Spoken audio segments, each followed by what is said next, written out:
الحمد لله رب العالمين والصلاة والسلام على سيد المرسلين وعلى آله وأصحابه أجمعين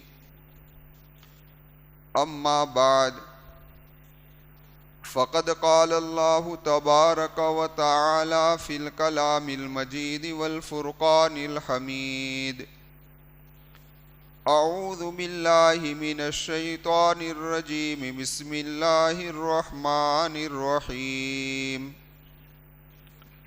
اتل ما أوحي إليك من الكتاب وأقم الصلاة إن الصلاة تنهى عن الفحشاء والمنكر ولذكر الله أكبر والله يعلم ما تصنعون صدق اللہ العظیم۔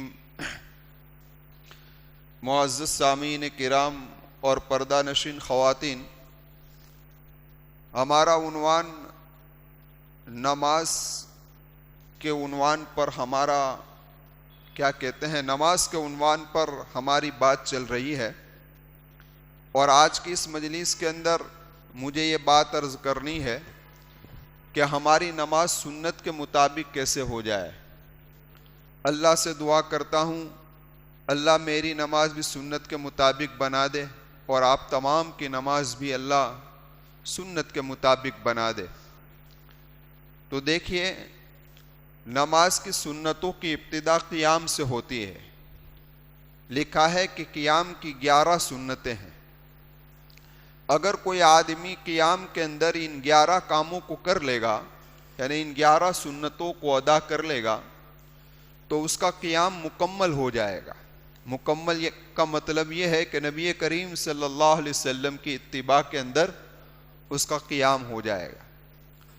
تو نماز کی سنتوں میں سے قیام کی 11 سنتیں، ان 11 سنتوں میں سے پہلی سنت ہے کہتے وقت سیدھا کھڑا ہونا۔ یہ پہلی سنت ہے۔ اب ذرا دیکھیں کہ تکبیر تحریمہ یہ نماز کے ارکان میں سے ہے، یعنی کہ نماز کے اندر کے 7 فرائض ہیں۔ علماء نے لکھا ہے کہ نماز کے اندر کے 7 فرائض کیوں ہے، تو اس کی تفصیل میں علماء نے یہ بات نقل فرمائی ہے کہ اللہ تبارک و تعالی نے عبادت کے اعتبار سے فرشتوں کو 7 جماعتوں میں تقسیم کیا ہے۔ فرشتے کی ایک جماعت ایسی ہے کہ جن کا کام صرف یہ ہے بیت المعمور کا طواف کرنا اور عرش کا طواف کرنا، اور اس طواف کے درمیان میں اللہ کی تسبیح، تحمید اور تکبیر کہنا، یہ ان کا کام ہے۔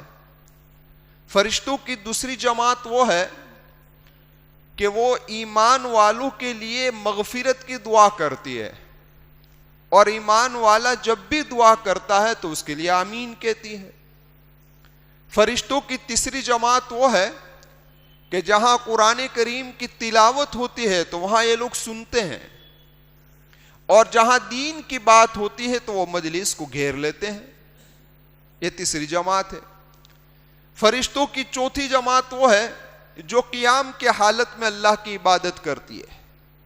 پانچویں جماعت رکوع کی حالت میں اللہ کی عبادت کرتی ہے۔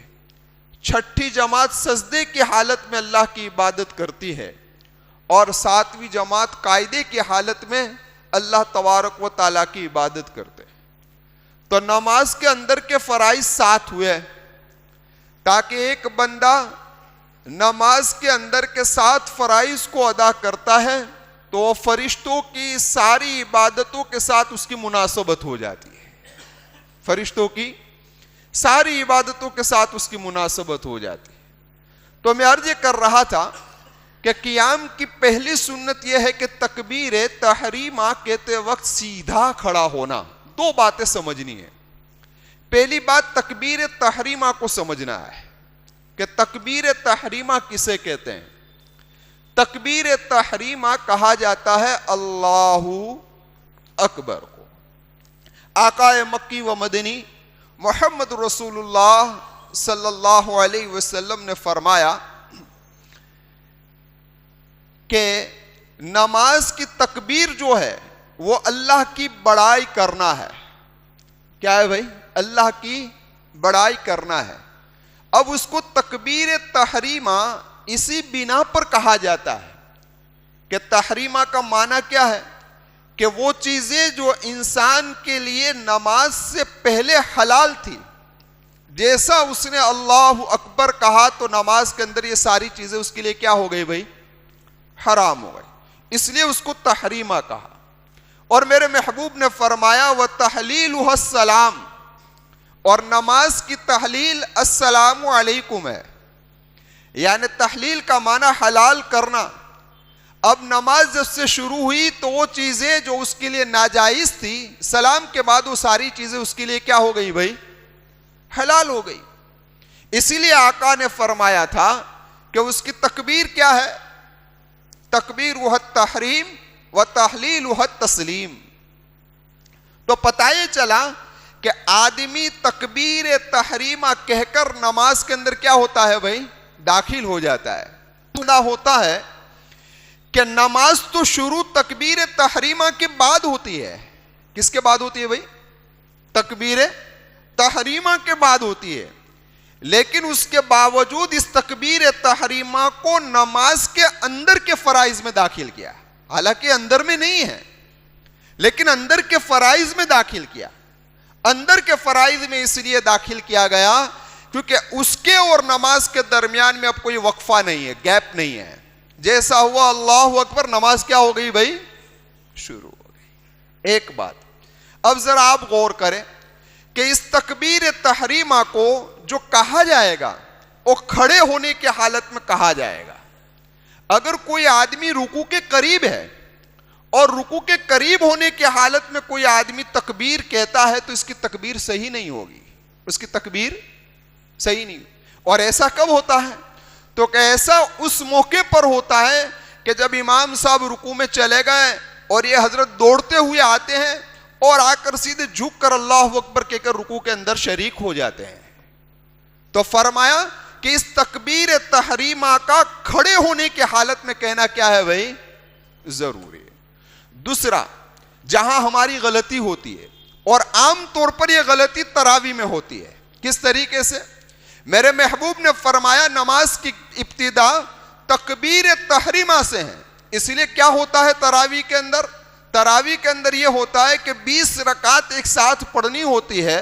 اب امام صاحب 2 رکعت پڑھ کر فوراً کھڑے ہو جاتے ہیں، امام صاحب اللہ اکبر کہہ کر ہاتھ کو باندھ لیتے ہیں، مقتدی غفلت میں صرف ہاتھ اٹھا کر باندھ لیتا ہے، زبان سے کوئی لفظ بولتا نہیں ہے، نماز ہوگی نہیں، نماز نہیں۔ یہ بڑی غلطی ہے اور جس میں کئی لوگ پھنسے ہوئے ہیں۔ اس لیے جب تک اللہ اکبر نہیں کہا جائے گا وہاں تک نماز شروع ہوگی نہیں۔ تو خیال رکھیں گے انشاءاللہ۔ اب ذرا دیکھیں اسی تکبیر تحریمہ کے اندر ایک غلطی اور بھی ہے۔ بعض لوگ نیت سے پہلے تکبیر تحریمہ کہہ دیتے ہیں، بعد میں نیت کرتے ہیں۔ نیت کا مسئلہ بھی سمجھ لیجئے۔ نیت کا مسئلہ، بعض لوگوں نے نیت کے الفاظ کو اس طریقے سے ضروری قرار دیا ہے کہ جب تک وہ زبان سے ادا نہیں کرتے وہاں تک نماز میں شریک بھی نہیں ہوتے، کافی دیر تک کھڑے رہ جاتے ہیں۔ نیت کرتا ہوں نماز کی، نماز پڑھتا ہوں واسطے اللہ تعالیٰ کے لیے، 2 رکعت فرض، فجر کا وقت، پیچھے اس امام کے اللہ اکبر، وہاں تک تو شاید گاڑی اڑ جائے گی، گاڑی اڑ جائے گی۔ ایسے الفاظ زبان سے کہنا کوئی ضروری نہیں۔ آپ کے دل کا صرف یہ ہے کہ میں نماز پڑھنے کے لیے آیا ہوں۔ کون سی نماز پڑھنے کے لیے آیا ہوں؟ آپ کے دل میں ارادہ ہے میں ظہر کی نماز پڑھنے کے لیے آیا ہوں اور دل میں ارادہ ہے کہ میں امام کے پیچھے پڑھا ہوں، بس اللہ اکبر کہہ دیجئے کافی ہو جائے گا۔ دل کا ارادہ کیا ہے بھائی؟ کافی ہو جائے گا۔ سمجھ میں آئی بات؟ تو ایک نیت میں ہماری یہ غلطی ہے۔ اب ذرا آپ دیکھیں اسی طریقے سے بعض لوگ لفظ اللہ اکبر کو بولنے میں غلطی کرتے ہیں۔ بعض لوگ کہہ دیتے ہیں اللہ اکبر، تو ترجمہ ہی بدل جاتا ہے. ایک ہے اللہ اکبر, اللہ بہت بڑا ہے, سب سے بڑا ہے, اور اگر آپ نے اللہ اکبر کہا تو سوال پیدا ہو گیا, کیا اللہ بڑا ہے؟ کیا اللہ بڑا ہے؟ یہ سوال پیدا ہو رہا ہے. اس لیے اس لفظ کو صحیح تلفظ سے سیکھنا بھی کیا ہے بھائی؟ ضروری ہے. سمجھ میں آئی بات؟ اللہ اکبر. بعض لوگ اکبر کی جگہ پر اکبار پڑھتے ہیں. کیا پڑھتے ہیں؟ یہ بھی غلط ہے. تو اس لیے یہ باتیں اس لیے پیش کی جاتی ہے کہ ہم اپنی غلطیوں کو کیا کریں بھائی؟ اس سے سنواریں, صحیح کریں. خیر, اب ذرا دیکھیں, اب جب ہم نے اللہ اکبر تکبیر تحریمہ کہی تو ہمارے ہاتھ اٹھے. علماء نے لکھا ہے کہ پہلے ہاتھوں کو اٹھائے اور اس کے بعد اللہ اکبر کہے. یہ صحیح طریقہ اور بہتر طریقہ ہے, افضل طریقہ ہے. پہلے کیا کرنے کا؟ ہاتھوں کو اٹھانے کا. اب ذرا دیکھیں, یہ ہاتھوں کو اٹھانا یہ تحرم فعلی ہے, اور اللہ اکبر کا کہنا یہ تحرم قولی ہے. اب آپ سمجھے نہیں؟ ذرا سمجھے. یعنی ایک آدمی نے اپنی زبان سے اقرار کر لیا کہ میں نے ساری چیزوں کو حرام کر لیا ہے, میری توجہ اللہ تبارک و تعالیٰ کی طرف ہے. اسی طریقے سے وہ ہاتھ کو اونچا لے کر یہ اشارہ کر رہا ہے کہ میں نے ساری چیزوں کو پس پشت ڈال دیا ہے, اب میرے سامنے صرف اللہ وحدہ لا شریک لہ کی ذات ہے. تو ان دونوں کے اندر مطابقت ہو گئی. ہم نے ہاتھوں کو اونچا کیا اور اللہ اکبر کا. تو میں عرض کر رہا تھا آپ سے کہ تکبیر تحریمہ کہتے وقت کیا کھڑا ہونا بھائی؟ سیدھا کھڑا ہونا. اب سیدھا کھڑا ہونے سے کیا مراد ہے؟ سیدھا کھڑا ہونے سے مراد یہ ہے کہ آدمی جب کھڑا ہو تو اس کے ہاتھ جو ہے وہ گھٹنوں تک نہ پہنچے, تو یہ سیدھا کھڑا ہونا ہوا. آپ اس طریقے سے کھڑے ہیں کہ آپ کا ہاتھ گھٹنوں تک پہنچ گیا, تو یہ سیدھا کھڑا ہونا نہیں ہوا. یہ سیدھا کھڑا ہونا, یہ قیام نہیں ہوا. آپ کا ہاتھ یعنی آپ اس قدر جھوکے ہو کہ آپ کے ہاتھ, یہاں بعض لوگ اس طریقے سے جھوک جاتے ہیں, اس طریقے سے کھڑے رہتے ہیں, تو اس کے ہاتھ تو بآسانی گھٹنوں تک پہنچ جاتے ہیں, تو ایک قیام ہوگا نہیں. اسی لیے علماء نے لکھا ہے کہ سیدھا کھڑا ہونا. اس کو ایک بہترین انداز میں سمجھایا اس انداز میں کہ ایک آدمی کو اگر چیت لیٹا دیا جائے کہ سو جا, جس طریقے سے مردہ پڑا ہوتا ہے, پھر اس کو اسٹیچ کھڑا کر دیا جائے تو کیسا سیدھا کھڑا رہے گا؟ یہ ہے سیدھا کھڑا ہونا. اب کھڑے ہونے میں ہماری چند غلطیاں ہیں, اس کو ہمیں سنوارنا ہے. ایک ہے سیدھا کھڑا ہونا, تو کیا آپ جھک کر کھڑے نہ ہو, اس طریقے سے بعض سے لوگ کھڑے رہتے ہیں, یہ نہیں, غلط. ایک بعض لوگ اس طریقے سے کھڑے رہتے ہیں, یہ بھی غلط. بعض لوگ ایک پیر پر وزن دیتے ہیں اور ایک کوئی ڈھیلا چھوڑ دیتے ہیں, کبھی اس پیر پر وزن دے دیا, کبھی اس پیر پر وزن دے دیا اور جھوکے کھڑے رہ گئے. بعض لوگ یہ جو تھوڑی ہے نا اس کو چپٹا دیتے ہیں, یہ بھی غلط ہے. فرمایا صرف چہرہ تھوڑا جھکا ہوا ہو تاکہ آپ کی نگاہیں سجدہ کی جگہ پر پڑ جائے. اس کو کیا کہتے ہیں بھئی؟ سیدھا کھڑا ہونا. اب تو یہ پہلی سنت ہوئی, تکبیر تحریمہ کہتے وقت سیدھا کھڑا ہونا. خیر, اب دوسری سنت کون سی ہے؟ تو فرمایا دوسری سنت یہ ہے کہ جب تم کھڑے ہو تو اس وقت تمہاری پیروں کی انگلیاں قبلے کی طرف ہونی چاہیے. کہاں ہونی چاہیے بھائی؟ اب بتاؤ کہ اس کے اندر کوئی وقت خرچ ہوتا ہے, لیکن آپ نے دیکھا ہوگا فطری ہے کہ نارمل لوگ اس طریقے سے کھڑے رہتے ہیں. کسی کا داہنا پیر اس طرف جھکا ہوا ہوگا, کسی کا بایاں پیر اس طرف جھکا ہوا ہوگا, کسی کا کوئی ایک پیر جھکا ہوا ہوگا. فرمایا کھڑے ہونے سے پہلے آپ اپنے پیروں کو دیکھیں کہ میرے پیر کی ساری انگلیاں قبلوں کی طرف ہے کہ نہیں, قبلے کی طرف ہے کہ نہیں. تو یہ کھڑے ہونے کا کیا ہے بھائی؟ طریقہ ہے. اور صف کے اندر لکھا ہے کہ صف کی جو آخری بارڈر ہے نا, وہاں ساروں کی ایڑیاں ہونی چاہیے. کیا ہونی چاہیے؟ ایڑی ہونی چاہیے. جب وہاں ایڑی ہوگی تو انشاءاللہ صف کیا ہوگی؟ سیدھی ہوگی. صف کے سیدھا کرنے کے بارے میں لکھا ہے کتابوں کے اندر کہ آدمی کی صفیں اس قدر صحیح ہو کہ اگر وہاں پر کھڑے ہونے والے کسی اس ٹخنوں میں سوئی کو ڈالا جائے تو تمام مقتدی کے ٹخنوں سے باہر نکل آئے، تمام مقتدیوں کے ٹخنوں سے کیا ہو جائے؟ سیدھی سیدھی باہر نکل آئے۔ یہ ہے صف کا صحیح کرنا، یہ ہے صف کا صحیح کرنا۔ لیکن آج ہم بس اللہ مجھے بھی معاف کر دے، آپ تمام کو بھی معاف فرما دے۔ تو یہ دوسری سنت ہوئی۔ تیسری سنت یہ ہے کہ مقتدی کی تکبیر تحریمہ امام کی تکبیر تحریمہ کے ساتھ ہونا۔ اب ساتھ ہونے سے کیا مراد؟ دیکھو، اگر آپ کی تکبیر تحریمہ امام کی تکبیر تحریمہ سے پہلے ہو گئی تو آپ کی نماز ہی نہیں ہوگی، کیونکہ آپ امام کے تابع ہیں۔ تو آپ اگر پہلے نکل گئے، اور ہوتا ہے کیونکہ بہت سارے امام ایسے ہیں کہ جو مصلی پر آ جاتے ہیں فوراً تکبیر کہتے نہیں ہیں، تو وہ مقتدی اسپیڈ میں ہوتا ہے، اللہ اکبر کے کر ہاتھ باندھ لیتا ہے۔ سمجھ میں آئی بات؟ تو خیال رکھنا چاہیے کہ میری تکبیر امام کی تکبیر سے پہلے ہونی نہیں چاہیے۔ لیکن سنت کیا ہے؟ مقتدی کی تکبیر تحریمہ امام کی تکبیر تحریمہ کے ساتھ ہو۔ مطلب یہ ہے کہ امام جب کہے اللہ اکبر تو وہ جب راہ پر پہنچا نا تو اس وقت ہماری اللہ شروع ہو جانی چاہیے، اس وقت ہماری اللہ شروع ہو جانی چاہیے۔ تو یہ کیا ہو گیا بھائی؟ مقتدی کی تکبیر تحریمہ امام کی تکبیر کتنی سنتیں ہوئی بھائی؟ 3 ہو گئی۔ چوتھی سنت اب آئی۔ اب چوتھی سنت یہ ہے کہ تکبیر تحریمہ کہتے وقت دونوں ہاتھوں کو کانوں تک اٹھانا۔ کہاں تک اٹھانا؟ کانوں تک۔ اب ذرا دیکھیں، اس میں 3 روایتیں ہیں۔ ایک روایت ہے ابو حمید ساعدی کی اور حضرت عبداللہ ابن عمر رضی اللہ تعالیٰ عنہما کی، کہ جن روایت سے پتہ یہ چلتا ہے کہ نبی کریم صلی اللہ علیہ وسلم نے مونڈھے تک اپنے ہاتھوں کو اٹھایا، یہاں تک۔ کہاں تک اٹھایا؟ ایک روایت۔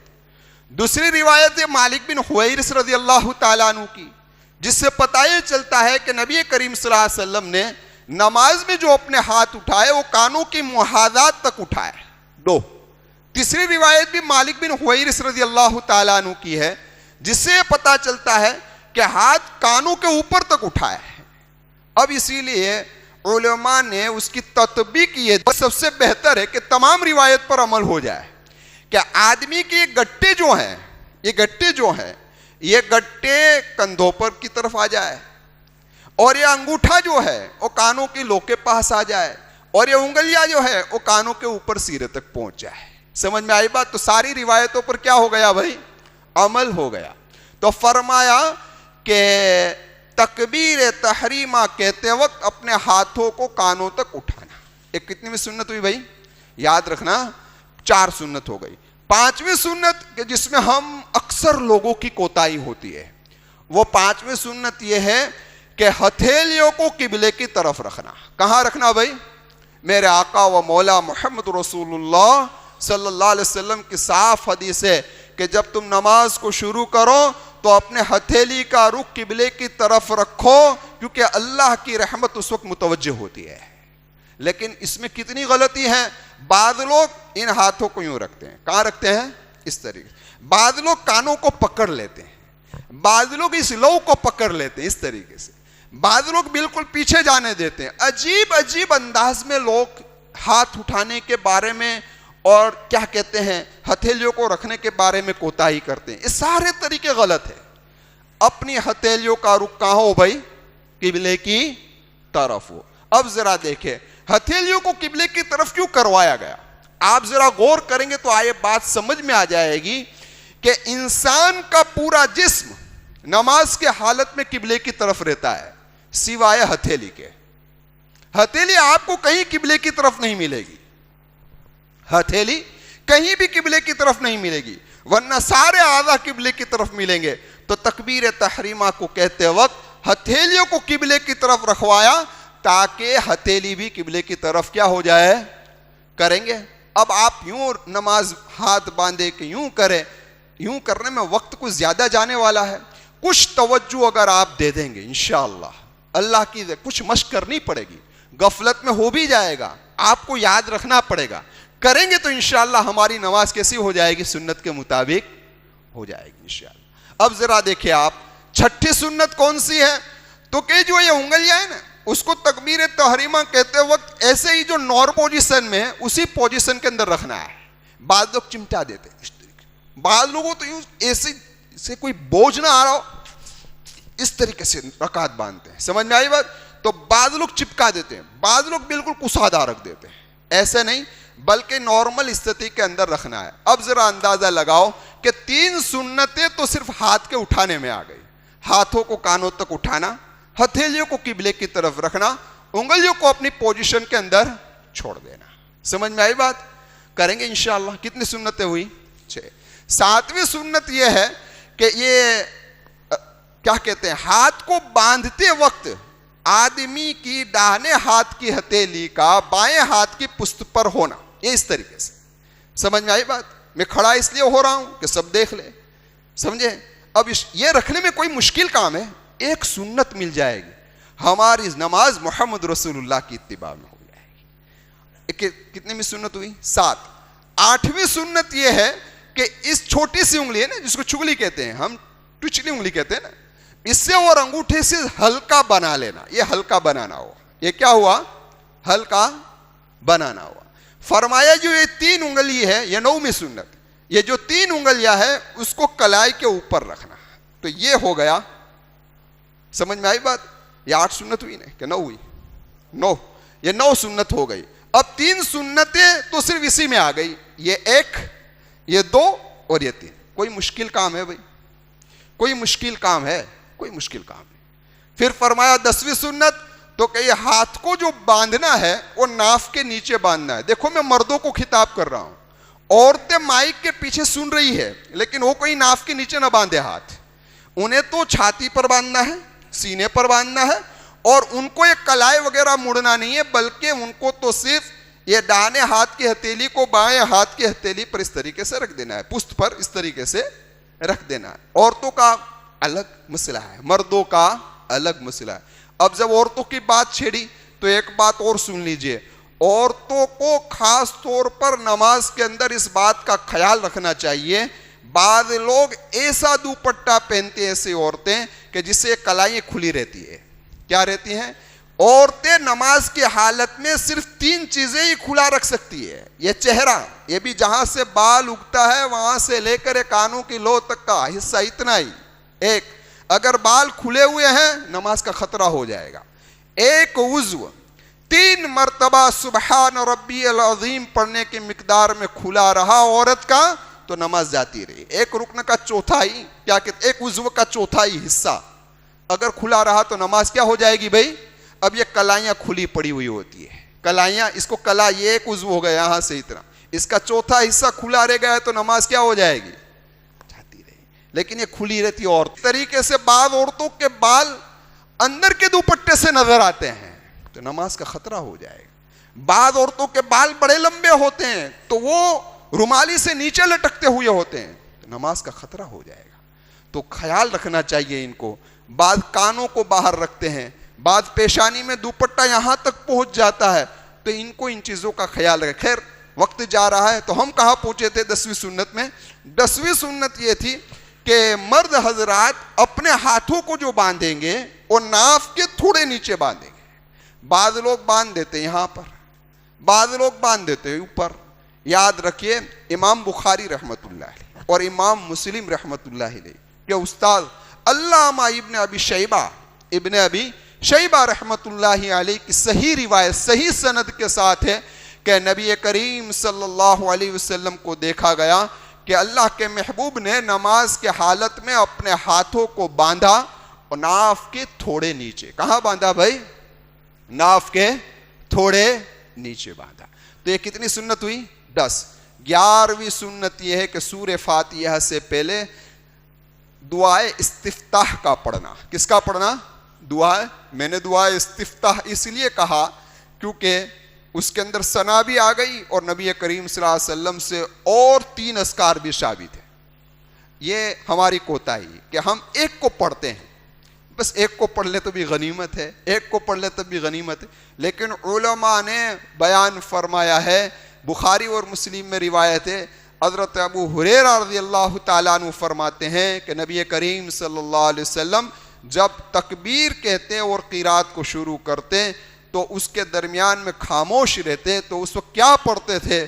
تو میرے ماں باپ آپ پر قربان، حضرت ابو ہریرہ فرماتے ہیں کہ میرے محبوب پڑھا کرتے تھے اللہم باعد بینی و بین خطایائی کما باعدت بین المشرق والمغرب، اللہم نقینی من الخطایا کما ینقی الثوب الابیض من الدنس، اللہم اغسل خطایائی من الماء والبرد والثلج۔ یہ دعا تھی، اے اللہ میرے اور میرے گناہوں کے درمیان میں اتنا فاصلہ کر دے کہ جتنا مشرق اور مغرب کے درمیان میں، اے اللہ مجھے کر دے جیسے کپڑے کو میل سے پاک کیا جاتا ہے، اے اللہ اولے سے، پانی سے، برف سے میرے گناہوں کو کیا کر دے۔ تو یہ ذکر بھی یاد کرنا چاہیے، خصوصاً اہل علم کو تو یاد کرنا چاہیے۔ اور دوسرا ذکر اللہ کے محبوب سے ثابت ہے، اب ترجمہ نہیں کروں گا، وقت جا رہا ہے، صرف سن لیجئے۔ وجہت وجہی للذی فطر السماوات والارض حنیفا وما انا من المشرکین ان صلاتی ونسکی ومحیای ومماتی للہ رب العالمین لا شریک لہ وبذالک امرت وانا اول المسلمین وفی روایت وانا من المسلمین۔ یہ دوسرا ذکر۔ تیسرا ذکر کون سا ہے؟ یہ ثنا میں نے ابھی آپ کو پڑھی۔ اور چوتھا ذکر کون سا ہے؟ اللہ اکبر کبیرہ 3 مرتبہ پڑھتے تھے، والحمد للہ کثیرہ 3 مرتبہ پڑھتے تھے، سبحان اللہ بکرتم و اصیلا 3 مرتبہ پڑھتے تھے۔ تو یہ اذکار ہے، اس کو بھی یاد کرنا چاہیے۔ لیکن 11ویں سنت کے ضمن میں ایک بات سمجھ لو، وہ یہ ہے کہ ثنا جو ہم پڑھتے ہیں نا، تو بعض لوگ تعالی جدو کا کی جگہ بھی تعالی جدو کا پڑھتے ہیں، تو یہ غلط ہے۔ اس طریقے سے بعض لوگ ثنا سبحانک اللہم پڑھتے ہیں۔ کیا پڑھتے ہیں بھئی؟ یہ تو اس کیا کہتے ہیں، یہ ذکر کا نام ثنا ہے، ثنا اس کا تو نام ہے، تو ہم نام بھی پڑھتے ہیں ثنا سبحانک اللہم۔ یہ کیا ہے؟ غلط ہے۔ اس سے اپنے آپ کو بچانا چاہیے۔ ماشاءاللہ آپ لوگوں کے ذہن تو بہت اچھے ہیں، 11 سنتیں آپ لوگوں کو یاد ہو گئی ہوگی۔ میں کسی کو کھڑا کر کے پوچھ سکتا ہوں؟ ہاں، میں کسی کو کھڑا کر کے پوچھ سکتا ہوں؟ آپ بتائیں گے انشاءاللہ 11 سنتیں؟ چلو خیر، ایک ہفتے کا وقت دیتا ہوں، انشاءاللہ آئندہ جمعہ کو سنوں گا قیام کی 11 سنتیں۔ اللہ مجھے بھی عمل کرنے کی توفیق دے، آپ تمام کو عمل کرنے کی توفیق دے۔